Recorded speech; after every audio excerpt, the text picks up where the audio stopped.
الحمد لله رب العالمين والصلاة والسلام على سيدنا محمد خاتم النبيين وعلى آله وأصحابه الطيبين الطاهرين ومن تبعهم بإحسان إلى يوم الدين. أما بعد فأعوذ بالله من الشيطان الرجيم. بسم الله الرحمن الرحيم. إن الحكم إلا لله وقال رسول الله صلى الله عليه وسلم لن يؤمن أحدكم حتى تكون هواه تبعا لما جئت به. صدق الله مولانا العظيم وصدق رسوله النبي الكريم. ہوتا وہ ہے جو اللہ کی مرضی ہو، کام اللہ کے حکم کے مطابق ہوتے ہیں. اللہ تعالیٰ نے ایک تشریعی نظام بنایا ہے، ایک تکوینی نظام بنایا ہے. تشریعی نظام کے اندر مجھے اور آپ کو ایک حد تک اختیار دے دیا گیا ہے.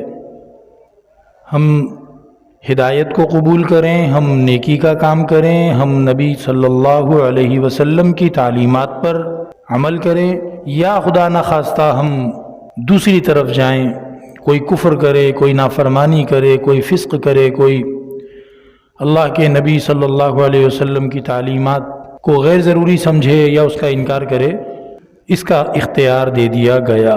فمن شاء فلیؤمن ومن شاء فلیکفر.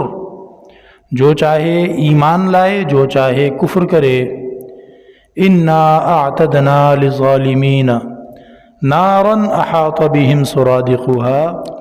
جو ظلم کریں گے ان کے لیے عذاب ہوگا، لیکن دنیا میں بہرحال اختیار دے دیا گیا. تو تشریعی نظام کے اندر ایک حد تک آپ کو اختیار دیا گیا ہے. تکوینی نظام میں آپ کچھ بھی اختیار نہیں رکھتے، وہی ہوگا جو اللہ کی مرضی ہے. آپ کہاں پیدا ہوئے، آپ کب پیدا ہوئے، آپ کو صحت کب تک رہے گی، آپ کے اوپر بیماری کب آئے گی، آپ کے اوپر مالی اعتبار سے پریشانی تنگی کب آئے گی اور کب دور ہوگی، کوئی غم، کوئی حسرت، کوئی پریشانی، کوئی افسوس یا کوئی خوشی اور کوئی خوشگواری وہ کب ملے گی، کہ کیسے ملے گی، کتنی ملے گی، یہ سب اللہ کے ہاں لکھا ہوا ہے. یہ تکوینی نظام ہے. تکوینی نظام میں اللہ کی مرضی چلتی ہے، آپ کی تدبیریں کام نہیں آئیں گی. تشریعی نظام میں آپ کے ذمے جو کام لگایا گیا ہے، آپ اس کو ٹھیک کرنے کی کوشش کریں، اللہ تعالیٰ اس پر آپ کو اجر دے گا. اس تمہید کو سمجھنے کے بعد ہم جو کام کرتے ہیں اس کا نتیجہ اور رزلٹ کتنا آئے گا، کیا آئے گا، کیسا آئے گا، اس کی بہت زیادہ فکر نہیں کرنی چاہیے. کیونکہ تشریعی نظام میں رہتے ہوئے آپ کو اللہ رب العزت کی طرف سے نبی پاک علیہ السلام کی تعلیمات میں جو کرنے کو کہا جا رہا ہے اس وقت، آپ اس کام کو کریں. اچھا، میرے کرنے سے کیا ہو جائے گا؟ بعض لوگ کہتے ہیں کہ تم پوری دنیا کا رخ تو نہیں موڑ سکتے، تو صرف اکیلے تمہارے کرنے سے کیا چینج آ جائے گا، کیا فرق ہو جائے گا؟ دوڑ کر، چھلانگ مار کر وہ رزلٹ اور نتیجے پہ پہنچ جاتے ہیں. تشریعی اعتبار سے آپ کو جو کرنے کو کہا گیا ہے آپ اس کو کریں. تکوینی اعتبار سے نتیجہ اور رزلٹ کیا نکلے گا وہ اللہ نے آپ کے ذمہ رکھا ہی نہیں ہے، وہ تو اللہ خود کرے گا. مثال کے طور پر ایک آدمی کو دکانداری کرنی ہے اور اس دوران نماز کا وقت آ جاتا ہے.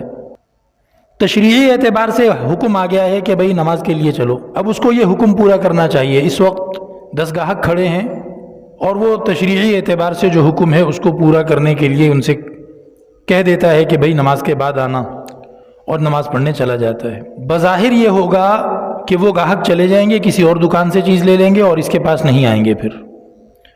تو اگر وہ 10 گاہکوں کو سامان دیتا تو شاید اس کو 2000 5000 جو بھی منافع ہو جاتا، وہ اب اس کا ہو گیا نقصان، اور وہ دوسرے دکانداروں نے کما لیے اور اس کے گاہک چلے گئے. لیکن ضروری نہیں ہے، ہو سکتا ہے کہ وہی گاہک اس کے یہ کہنے سے کہ میں نماز پڑھنے جا رہا ہوں وہ بھی نماز پڑھنے چلے جائیں. ہو سکتا ہے وہ اپنے کسی اور کام پہ چلے جائیں، بعد میں اس سے خرید لیں.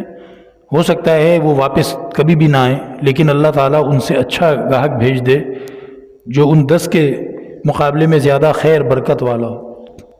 تو نتیجے آپ کے ہاتھ میں نہیں ہیں. تشریعی حکم کو پورا کرنا آپ کے ہاتھ میں ہے، وہ آپ کریں۔ ہوتا اللہ کے حکم سے ہے، اللہ کی مرضی سے ہے۔ آپ کو جو نبی پاک علیہ السلام کی تعلیمات میں جس وقت جو کام کرنے کے لیے کہا جا رہا ہے، آپ اس کام کو سمجھ کر کریں کہ کیا کرنے کے لیے کہا جا رہا ہے۔ ورنہ دنیا میں اگر ایسا ہوتا کہ آپ کے کرنے سے چیزیں ہوتی تو ایسے سرجن لوگوں نے دیکھے ہیں آنکھوں کے کامیاب آپریشن کرنے والے، اور ان کا اپنا بیٹا اندھا ہے، ایک ہی بیٹا وہ بھی اندھا۔ سرجن صاحب کا حال یہ ہے کہ 2 3 مہینے پہلے سے بکنگ کرانی پڑتی ہے مریض کو، اتنا رش مریضوں کا، اور لوگ ٹھیک ہو رہے ہیں، اپنا بیٹا اندھا ہے، نہیں ٹھیک ہو رہا۔ تو پتہ چلا کہ میرے کرنے سے نہیں ہوگا، اللہ کے کرنے سے ہوگا۔ ہمارا جو دوسرا بچہ ہے، اس کی باری پر جو ڈاکٹر تھی، لیڈی ڈاکٹر، وہ بڑی ماہر ہیں بھائی۔ اس وقت ان کی فیس پتہ نہیں 1500 روپے تھی، اب تو اور زیادہ ہو گئی ہوگی، صرف چیک کرانے کی فیس۔ تو ان کی اپنی اولاد نہیں ہے۔ لوگوں کے گھروں میں اولادیں ہوتی ہیں اور لوگ ان ڈاکٹر کو تلاش کر رہے ہوتے ہیں کہ بھئی ان کے ذریعے سے ہماری جو ہے وہ ڈیلیوری ہو، اور ان خاتون کے اپنے اولاد نہیں ہیں۔ اب بتائیے، اللہ کے کرنے سے ہوتا ہے۔ کچھ مہینے پہلے ایک خبر اخباروں میں آئی ہوئی تھی، کسی نے پڑھی ہو، سنی ہو شاید، غالباً لاہور میں کہ کہاں پر، ایک بڑے سائیکالوجسٹ تھے، لوگوں کی دماغی الجھنیں، پریشانیاں جو لوگوں سے جرم کروا دیتی ہیں۔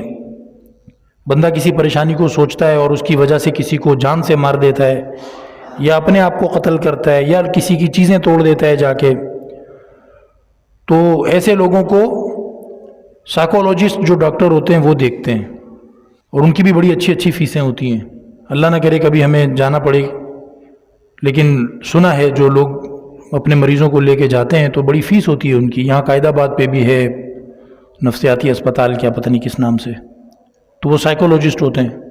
تو وہ ڈاکٹر صاحب تھے، اور ان کی بیٹی جو تھی وہ یونیورسٹی کی پڑھی ہوئی، پتہ نہیں کون سی اس نے ڈگری لی ہوئی تھی،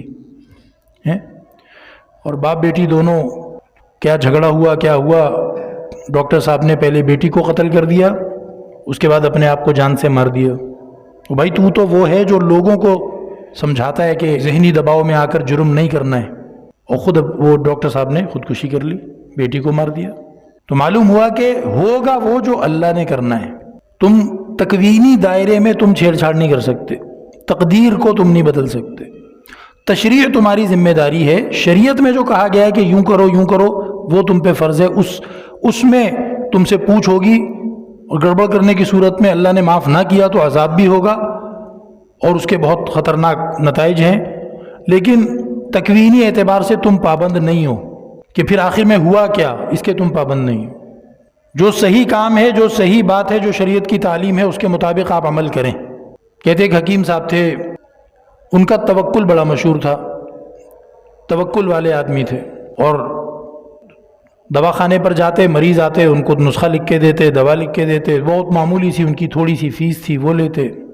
اور انہوں نے اپنی اہلیہ سے کہہ رکھا تھا کہ جب میں گھر سے جاتا ہوں تو مجھے جو آج کی ضرورت کا سامان ہوتا ہے وہ لکھ دیا کرو۔ تو جب بھی وہ گھر سے جاتے تو بیگم روزانہ ایک چھوٹی سی پرچی پکڑا دیتی، وہاں جا کر پہنچ کر کھول کے دیکھتے، بھئی جو بھی اس کے اندر چینی، آٹا، سبزی جو بھی لکھا ہوتا، یہ اتنی اتنی چاہیے۔ تو کئی سال سے ان کا یہی حساب کتاب تھا، یہی ترتیب تھی۔ جب شام کو دواخانہ بند کر کے نکلتے تو جو مریضوں سے پیسے آئے ہوتے تھے اس کی وہ چیزیں تھوڑی تھوڑی لیتے اور گھر چلے جاتے۔ اسی طرح زندگی چل رہی تھی، کچھ مال جمع کرنے کا بنتا نہیں تھا حساب کتاب، جو کمایا خرچ ہو گیا۔ ایک دن جب دواخانے پر پہنچ کے پرچی کھولی تو اس میں لکھا ہوا تھا بیٹی کے جہیز کا سارا سامان، بیٹی کے جہیز کا سارا سامان۔ بیٹی بڑی ہو گئی، انہوں نے اللہ سے آسانی کی دعا مانگی، پرچی پلٹ کے اپنے سامنے رکھ کے سر پہ ہاتھ رکھ کے بیٹھ گئے کہ یا اللہ تو عزت رکھ لے، ساری زندگی میں نے جو سودے لکھ کے دیتی ہے میں تقریباً لے جاتا ہوں سارے، یہ آج اس نے سودا لکھ دیا، یہ میں کہاں سے لے کے جاؤں گا؟ بیٹی کی جہیز کا سارا سامان۔ تو چند گھنٹے گزرے تھے کہ ایک مریض جو ہے وہ ڈھونڈتا ڈھانڈتا پہنچا حکیم صاحب کے پاس، اور لمبا واقعہ ہے۔ اس مریض نے ان سے اجازت لے کر فون کر کے ٹرک منگوایا پورا جہیز کے سامان کا، وہ یہ اس مریض کو جانتے بھی نہیں تھے۔ اس نے جو کہانی سنائی تو اس کی بھانجی تھی اور وہ اس کی شادی تھی، اور وہ پاکستان آئی تھی، تو وہ جس ملک میں بھی تھے، انڈیا میں تھے غالباً یا پاکستان میں، بہرحال باہر سے آئی تھی، اس کی شادی تھی، اور وہ یہاں آ کے ایکسیڈنٹ میں مر گئی۔ تو جہیز سارا تیار تھا اس کا، تو وہ مر گئی تھی، اور اس مریض کو کبھی حکیم صاحب سے علاج کرانے پر فائدہ ہوا تھا اور کیا، تو وہ آج بھی کوئی دوا وغیرہ لینے آیا اور اس نے حکیم صاحب کو پریشان دیکھا، تو اللہ تعالیٰ نے انتظام کیا، شام کو حکیم صاحب گھر پہنچے تو وہ ٹرک جو ہے وہ ساتھ لے کر آئے۔ تو ساری زندگی حلال کمایا، اللہ رب العزت نے جو اللہ کے نبی کی شریعت نے جو حکم دیا ہے اس کے مطابق زندگی گزارتے رہے، نتیجہ نہیں سوچا کہ آخر میں کیا ہوگا۔ جو زیادہ ہوشیار بن کے دکھاتے ہیں، کبھی آپ کا چھوٹا بچہ آپ کے ساتھ گیا ہو اور وہ آگے آگے کی باتیں آپ کو بتا رہا ہو کہ نہیں یوں اور یوں، آپ کہیں گے اچھا بھائی تو زیادہ ہوشیار ہے تو خود ہی کر لے جا۔ تو جب شریعت نے رہنمائی دی ہوئی ہے، شریعت کے دائرے میں رہتے ہوئے تدبیر کرنا، پلاننگ کرنا، یہ سب ضروری ہے۔ یہ حکیم صاحب تدبیر ہی تو کرتے تھے، روزانہ جو پرچی لے کے جاتے تھے، پھر دواخانہ کھول کے بیٹھتے تھے، پھر مریضوں سے فیس لیتے تھے، یہ سب تدبیر ہے، لیکن جائز حد میں ہے۔ تو جائز حد میں اپنی تدبیر کریں، لیکن یہ جو ہمارا ایک رویہ ہوتا ہے نا کہ پھر ہوگا کیا، آگے رزلٹ بتاؤ، بھائی وہ تکوین کی لائن ہے، وہ تمہارا اختیار اس میں ہے ہی نہیں، اس کے ساتھ چھیڑ چھاڑ نہیں کرو، نتیجے اللہ پر چھوڑ دو، اللہ کرے گا، رزلٹ کیا نکلتا ہے وہ اللہ کرے گا۔ جو کام تمہارے نصیب میں نہیں ہے وہ تم کتنی چھلانگیں مار لو وہ نہیں ہوگا، اور جو کام تمہارے نصیب میں ہے بظاہر تم نے کوئی بڑی کوشش نہیں کی ہوگی، لیکن اللہ تعالیٰ وہ کام کروا دیں گے، اور جب نصیب میں ہوگا تب کروا دیں گے۔ لہٰذا وقت کے حکم کو پہچانا جائے کہ اس وقت شریعت کا مجھ سے کیا حکم ہے، کیا مطالبہ ہے، اس پر عمل کرنے کا طریقہ صحیح کیا ہے وہ جان لیا جائے اور اس پر عمل کیا جائے۔ آگے رزلٹ کیا ہوگا نہیں پتہ۔ اب ہم آتے ہیں اس سارے مضمون کو حالات حاضرہ کے ساتھ جوڑنے کی طرف۔ آج میں یہ سوچتا ہوں کہ اگر میں نے ایسی کسی کمپنی کی سگریٹ نہیں خریدی، ایسی کسی کمپنی کا شیمپو، سرف، سوڈا، صابن، جو بھی گھر کے استعمال کی چیزیں ہیں یا پینے کھانے کی چیزیں وہ نہیں خریدی، تو میں تو ویسے بھی 6 مہینے میں 1 مرتبہ یہ چیز خریدتا ہوں۔ میرے خریدنے سے نہ تو ان کو کوئی خاص فائدہ ہوتا ہوگا اور نہ ہی میرا خریداری چھوڑ دینے سے ان کو کوئی نقصان ہوگا۔ تو آپ کہتے ہیں کہ چھوڑو یار بس صحیح ہے، میں خریدوں گا کیونکہ میرے خریداری چھوڑ دینے سے کوئی ان کو بڑا نقصان نہیں ہوگا، میں کون سا کوئی کروڑوں روپے کا مال خریدتا ہوں، 4 انے ان کے کم ہو جائیں گے تو کیا فرق پڑے گا، تو رہنے دو بس ٹھیک ہے، میں یہودی کمپنیوں کا بائیکاٹ نہیں کروں گا۔ کئی لوگ یہ سوچ کے بیٹھے ہوئے ہیں، تو وہ یہ کہہ رہا ہے کہ رزلٹ کیا ہوگا۔ بھائی رزلٹ تیرے ذمے نہیں ہے نا، تیرے ذمے اس وقت حکم ہے کہ شریعت تجھ سے کیا مطالبہ کر رہی ہے۔ فلسطین کے کسی مجاہد سے کسی بندے نے کہا کہ بندے کو کوئی امید ہو کہ یہ کام ہو جائے گا تو تبھی وہ کام کرتا ہے نا، اگر پتہ ہو کہ یہ کام مجھ سے ہوگا نہیں پھر پنگا کیوں لیتا ہے بندہ؟ تو کیا تمہیں یقین ہے کہ تم جیت جاؤ گے اسرائیل سے، تم جنگ جیت جاؤ گے؟ تو اس نے جواب میں کہا کہ اللہ رب العزت نے پورے قرآن پاک میں کہیں بھی نہیں فرمایا کہ کافروں سے جیتو، اللہ نے قرآن پاک میں فرمایا کہ کافروں کا مقابلہ کرو، غلامی قبول نہیں کرو۔ تو جیتنے کا ہمیں حکم بھی نہیں ہے، ہمیں حکم مقابلہ کرنے کا ہے، ہم اپنے رب کا حکم پورا کرنے کے لیے کھڑے ہیں، باقی وہ رب کا کام ہے کہ جیت کس کی ہوگی اور ہار کس کی ہوگی۔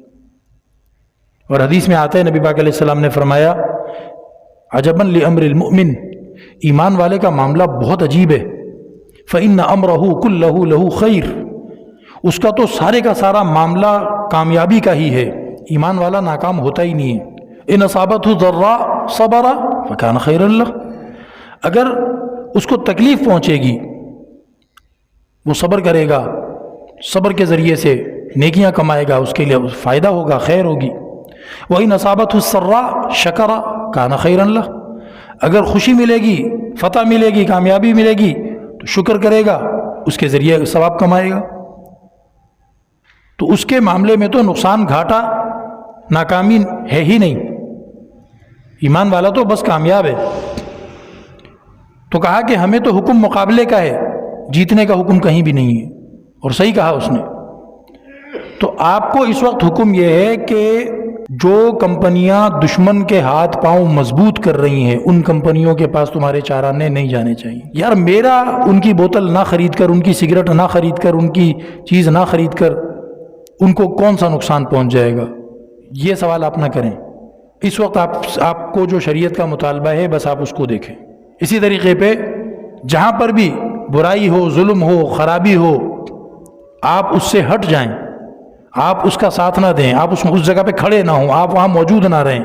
آپ کسی کو زبان سے منع کر سکتے ہیں، آپ اس کو منع کریں کہ بھئی یہ کام نہیں کرو۔ اب آپ کہتے ہیں میرے ہٹ جانے سے کیا وہ کام بند ہو جائے گا؟ میں تو وہ کام وہاں دیکھنے گیا بھی نہیں تھا، میں تو کسی اور کام سے گیا تھا، ادھر پہلے سے مجرا چل رہا تھا تو میں ادھر سے چلا بھی جاتا تو وہ تو چلتا رہتا، میں کھڑا ہو جاؤں میں نہ کھڑا ہو جاؤں کیا فرق پڑے؟ کوئی فرق نہیں پڑتا ہے۔ نہیں، آپ کو یہ حکم ہے کہ آپ وہاں سے ہٹ جائیں، جو شریعت کا حکم ہے آپ وہ کریں، اتنا آپ کریں، باقی آخر میں نتیجہ کیا نکلے گا وہ اللہ کے ہاتھ میں ہے۔ اسی کا نام ایمان ہے، اسی کا نام تسلیم ہے۔ تو حکم اللہ کا پورا ہوتا ہے، تکوینی اور تقدیری اعتبار سے جو حالات آنے ہوتے ہیں، جو صورتحال بننی ہوتی ہے وہ اللہ رب العزت کی مرضی سے ہوتی ہے، اس میں میرا آپ کا بالکل کوئی دخل نہیں ہے، نہ ہم اس کو بدل سکتے ہیں، نہ ہم اس کو کسی بھی اعتبار سے اس کے اوپر اثر انداز ہو سکتے ہیں، ہم نہیں ہو سکتے۔ ہاں، جو تشریعی لائن ہے کہ اللہ کا حکم کیا ہے اس کے میں اور آپ پابند ہیں، اس کو ہم نے کرنا ہی کرنا ہے۔ میں نے آپ کے سامنے جو ایک دو مثالیں رکھی ہیں، کچھ ڈاکٹروں کی، کچھ اور لوگوں کی، اس سے ہمیں یہ بات بہت اچھی طرح سمجھ میں آ جاتی ہے۔ تو کسی کے پاس انتظامات ہوتے ہیں، کسی کے پاس فوج ہوتی ہے، کسی کے پاس ہتھیار اور ٹیکنالوجی ہوتی ہے، اور کہیں پر کچھ بھی نہیں ہوتا، لیکن اللہ کی مرضی یہ ہوتی ہے کہ ان کو غالب کرنا ہے جن کے پاس کچھ بھی نہیں۔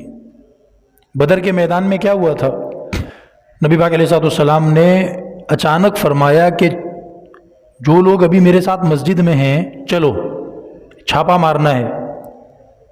تو بعض صحابہ نے عرض کیا اللہ کے رسول ہمیں 15 منٹ 20 منٹ تھوڑا سا ٹائم دے دیں، ہمارا گھوڑا یا تلوار یا نیزہ وہ عوالی مدینہ میں ہے، اسی مدینے کے ذرا سمجھو کہ 8-10 گلیاں دور محلے میں، وہاں پر بس ہم ابھی اپنی چیزیں اٹھا کے لاتے ہیں۔ حضرت نے فرمایا کہ نہیں، جو ابھی فوراً میرے ساتھ چل سکتا ہے وہ چلے، جس کو گھر جانا پڑے گا یا عوالی مدینہ جانا پڑے گا وہ رہنے دو۔ تو ابھی مسجد سے اچانک اٹھ کے جانا ہے، نکلنا ہے، تو آپ تصور کر سکتے ہیں کہ ہتھیار جنگ کے قابل تو نہیں تھے ان کے پاس، جنگ کا سامان الگ ہوتا ہے، عام دنوں میں اٹھا کے چلنے کا سامان الگ ہوتا ہے۔ تو نبی پاک علیہ السلام ان کو لے کر چلے، وہ 313، اسی لیے 313 تھے، زیادہ نہیں تھے، کہ نبی پاک علیہ السلام نے گھروں سے واپس آنے والوں کو کہا تھا تم رہنے دو، جو ابھی ساتھ چل رہے ہیں وہ چلے۔ اور کرنا کیا ہے جی؟ کچھ دکاندار جا رہے ہیں، ان کے پاس کچھ سامان ہے، کچھ پیسے ہیں، اور وہ مکہ جا کر وہ پیسے کس کو دیں گے؟ مکہ کے کافروں کو دیں گے، اور مکہ کے کافر اس پیسے سے کیا کریں گے؟ فوج کو مضبوط کر کے مسلمانوں کے خلاف حملہ کرنے آئیں گے یا کچھ بھی اس کا استعمال کریں گے۔ تو ان تاجروں کو آپ آج کی زبان میں سمجھیں، میک ڈونلڈ کو، پیپسی کو، یونیلیور کو، ایریل سرف کو، اور جناب جو جو یہ کمپنیاں ہیں، سمجھو یہ وہی کمپنیاں گزر رہی تھی، اور نبی پاک علیہ السلام نے فرمایا کہ ان کو روکنا ہے، اور نبی پاک علیہ السلام ان صحابہ کو لے کر چلے۔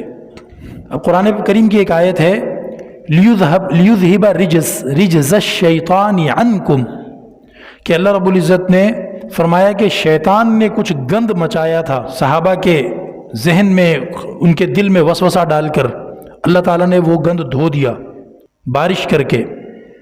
پوری بات کا ابھی ٹائم نہیں ہے۔ ہوا کیا تھا کہ ادھر سے ابو جہل آ گیا فوج لے کر 1000 کا، اور تیار لشکر، ان کے پاس آئرن ڈومز ٹیکنالوجی اور مرکاوا ٹینک کی ٹیکنالوجی، اور جناب جو جو مشینیں آپ سمجھ لیں وہ پہلے سے تھی ان کے پاس، وہ لے کر آ گئے، اور انہوں نے پہلے وہ جو بدر کا جو وادی تھی، بدر کا جو میدان تھا، اس میں اپنی پسند کی جگہ پہ انہوں نے قبضہ کر لیا، سیدھی زمین اور سخت زمین، جہاں کنکر پتھر زیادہ تھے، مٹی نرم مٹی نہیں تھی، تو وہاں گھوڑوں کے پاؤں اچھے جمتے ہیں، پیدل بھاگنے والا تیز بھاگ سکتا ہے، وہ جگہ زیادہ اچھی تھی۔ نبی کریم علیہ الصلوۃ والسلام بعد میں پہنچے وہاں، وہ قافلہ جو کمپنیوں کا تھا، تاجروں کا، وہ تو نکل گیا ڈوج دے کر، اور نبی پاک علیہ السلام کو پتہ چلا کہ بدر میں اب لڑائی تیار ہے، تو وہاں پہنچے۔ جب ادھر گئے تو صحابہ کرام کے دلوں میں شیطان نے جو وسوسے ڈالنے شروع کیے، وہ کیا تھے؟ وہ تیری کی یہ جگہ ہمیں ملی ہے، اچھی جگہ تو ساری دشمن نے گھیر لی، ہمیں تو یہ نرم مٹی والی ٹیلے دار اونچی نیچی جگہ ملی، اتنی نرم مٹی، ذرا سی ہوا چلتی ہے تو کانوں میں آنکھوں میں مٹی پڑتی ہے، یہ جگہ ہمیں ملی ہے، ادھر نہ تو ہم بھاگ سکیں گے، نہ ہمارے گھوڑے بھاگ سکیں گے، کیسے لڑائی کریں گے ہم؟ اور شیطان نے اس طریقے پہ وسوسے ڈالنے شروع کیے۔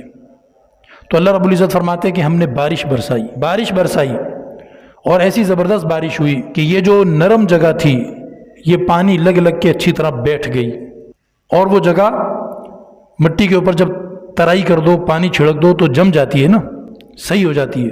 اور جہاں دشمن تھے سخت پتھریلی جگہ پر، وہاں جو اوپر مٹی تھی، اس کی وجہ سے کیچڑ بن گیا، پھسلنے لگے وہ لوگ۔ اللہ تعالیٰ نے کیسے نقشہ بدل دیا دیکھیں۔ نبی پاک علیہ السلام کو حکم یہ تھا کہ آپ کو دشمن کا سامنا کرنا ہے۔ اللہ تعالیٰ قرآن میں خود بتاتا ہے کہ نبی پاک علیہ السلام کو جب یہ حکم ملا تو صورتحال کیا تھی؟ صورتحال یہ تھی کہ تم چاہتے تھے کہ بغیر لڑائی والا جو قافلہ ہے تاجروں کا، اس سے سامنا ہو جائے، لیکن اللہ چاہتا تھا کہ تمہارا سامنا لڑائی والے لشکر سے ہو جائے۔ تو کہنے کا مقصد کیا ہوا کہ اگر اس وقت اللہ تعالیٰ نبی پاک علیہ السلام سے پوچھتے کہ بھئی آپ کو لڑائی والے لشکر سے سامنا کرنا ہے یا بغیر ہتھیار والے قافلے سے سامنا کرنا ہے، تو نبی پاک علیہ السلام یہی عرض کرتے کہ جی بغیر لڑائی والے قافلے کو ہم نے پکڑنا ہے، جن کے ساتھ فوج نہیں ہے۔ تو نبی پاک علیہ السلام کی ترتیب کے خلاف تھا یہ۔ حضرت تو اس قافلے کو چھاپا مارنے نکلے تھے جن کے پاس فوج نہیں تھی، اور اللہ فرما رہے ہیں کہ میں نے تمہارا سامنا کرا دیا اس قافلے کے ساتھ جو کہ فوج والا تھا۔ تو نبی پاک علیہ السلام نے کیا کیا؟ اللہ تعالیٰ سے یہ نہیں پوچھا یا اللہ وہ اتنے سارے، ان کے پاس ہتھیار پورا، رزلٹ کیا نکلے گا؟ رزلٹ پوچھا نہیں، جو حکم اللہ نے دیا تھا اس پہ چل پڑے۔ اب نتیجہ آگے اللہ نے کرنا ہے جو بھی، لہٰذا جہاں پر شریعت کا حکم آ جائے اس کے بعد یہ فضول سوالات نہیں کرنے چاہیے کہ جی پھر ہوگا کیا، میرے بائیک آؤٹ کرنے سے کیا ہو جائے گا، یا جناب اس فلسطینی مجاہد کے پتھر اٹھا کے ٹینک کے اوپر مارنے سے کیا ہو جائے گا، فلاں یوں کام، اس سے پھر آخر میں کیا ہوگا، رزلٹ کیا نکلے گا۔ رزلٹ کے تم پابند نہیں ہو، تم اللہ کے حکم کے پابند ہو، جو حکم ملتا ہے اس کو کرنا چاہیے، اسی کا نام شریعت ہے۔ اور نبی پاک علیہ السلام کی جو حدیث میں نے شروع میں پڑھی تھی، جب نبی پاک علیہ السلام نے فرمایا کہ تم میں سے کوئی شخص ایمان والا ہو ہی نہیں سکتا جب تک کہ وہ میرے لائے ہوئے دین کے تابع نہ کر دے اپنی مرضی کو، اپنی خواہش کو۔ آپ کی مرضی کچھ اور ہے لیکن دین کے حکم کی مرضی کچھ اور ہے، تو آپ دین کے حکم پر آ جائیں اور اپنی مرضی کو آپ چھوڑ دیں، تب آپ ایمان والے ہوتے ہیں۔ اب یہ کہنا کہ جی بہت ساری وہ کمپنیاں جو ہوتی ہیں وہ تو پاکستانیوں کی ہوتی ہیں، اور پاکستانی جو ہے وہ ہر 6 مہینے یا مہینے کے بعد ان کو یہودیوں کو فرنچائز کی فیس دیتا ہے، تو اگر ہم ان کی چیز نہیں کھائیں گے، نہیں خریدیں گے تو وہ پاکستانی مر جائے گا، اور اس کے جتنے ملازم ہیں وہ سارے پاکستانی ہیں، ان کے گھر میں فاقہ ہوگا، بھوک ہو جائے گی، یہ ہوگا وہ ہوگا۔ اس کا جواب قرآن پاک نے دیا ہے کہ والذین آمنوا ولم یہاجروا ما لکم من ولایتہم من شیء حتی یہاجروا، جو لوگ ایمان والے تو ہیں لیکن انہوں نے ہجرت نہیں کی، انہوں نے وہ چیزیں نہیں چھوڑی جن کے چھوڑنے کا حکم ہے۔ ما لکم من ولایتہم من شیء، تمہیں ان کی کوئی پرواہ نہیں کرنی چاہیے، تمہارا ان کا کوئی ذمہ نہیں ہے۔ حتی یہاجروا، یہاں تک کہ وہ ان چیزوں کو چھوڑ دیں جن چیزوں کے چھوڑنے کا حکم ہے۔ آپ وہ کمپنی چھوڑ دیں، آپ وہ فرنچائز چھوڑ دیں۔ تو جنہوں نے ہجرت نہیں کی یعنی ان چیزوں کو نہیں چھوڑا جن کو چھوڑنے کا حکم ہے، آپ کا ان سے کوئی واسطہ لینا دینا نہیں ہونا چاہیے۔ اس کے گھر میں بھوک مچتی ہے، وہ بے روزگار ہوتا ہے، ہاں جب وہ اس چیز کو چھوڑ کے آ جائے اس کے بعد پھر ہم اس کی فکر کریں گے کہ بھئی اب اس کو دوبارہ کھڑا کرو۔ ابھی یہ اپنے کسی بھی نام سے، فضل دین کے نام سے، نتھو خیرے کے نام سے کسی بھی نام سے کمپنی بنائے، اب ہم اس کی چیزیں جو ہے بڑھ چڑھ کے خریدیں گے تاکہ یہ دوبارہ کھڑا ہو جائے اپنے پیروں پہ۔ اللہ رب العزت مجھے آپ کو اس چیز کی سمجھ عطا فرمائے کہ ہم تشریعیات کے پابند ہیں، شریعت کا جو حکم ہوتا ہے ہم اس کے پابند ہیں، اور ہم تکوینیات کے نہ تو پابند ہیں اور نہ ہی ہمارا اس پہ کوئی زور چلتا ہے۔ لہٰذا جو حکم ہمیں دیا جاتا ہے ہمیں وہ پورا کرنا چاہیے۔ اس کو پورا کرنے کے بعد آخر میں رزلٹ ہوگا کیا، رزلٹ ہمارے حق میں ہوگا ہمارے خلاف ہوگا، اس کے ہم پابند نہیں ہیں۔ اصحاب بدر نے یہی کام کیا تھا کہ جو اللہ نے حکم دیا وہ اس کے مطابق چلے گئے، آگے نتیجوں کو بدلنا وہ اللہ کے ہاتھ میں ہوتا ہے۔ اللہ تعالیٰ مجھے آپ کو ایمان بھی نصیب فرمائے اور اس چیز کی سمجھ بھی نصیب فرمائے اور اس پر عمل بھی نصیب فرمائے۔ وآخر دعوانا الحمد للہ رب العالمین۔